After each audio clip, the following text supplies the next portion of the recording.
আমি ডক্টর শ্রমিক Mukhopadhyay, consultant physiotherapist at health pillar hospital.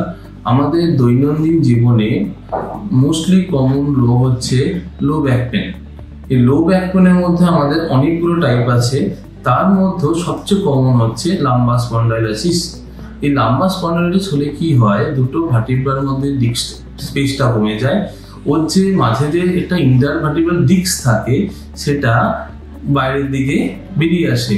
এই বেরিয়ে আসার জন্যে নার্ভ কম্প্রেশন হয়। এই নার্ভ কম্প্রেশন হলে কি হচ্ছে, আপনার পেনটা রেডিয়েট করে আপনার আপ টু বাটাক বা আপ টু হিল অবধি। এটা হচ্ছে আমাদের মোস্ট কমন রোগ। এর জন্য আপনি ট্রিটমেন্ট করাতে পারেন। ফিজিওথেরাপি যে মোস্ট কমন ট্রিটমেন্ট, এই ট্রিটমেন্টের মধ্যে দিয়ে আপনি দৈনন্দিন লাইফে ফিরতে পারেন। কি কি ট্রিটমেন্ট করাবেন? আমাদের এখানে এসে স্ট্রেচিং এক্সারসাইজ করতে পারেন, মোবিলাইজেশন করতে পারেন, ট্রাকশন নিতে পারেন। ইলেকট্রোমোডালিটিস দিয়ে আমাদের উন্নত মানের ট্রিটমেন্ট করানো হয়, যাতে আপনি খুব তাড়াতাড়ি দৈনন্দিন জীবনে ফিরতে পারেন।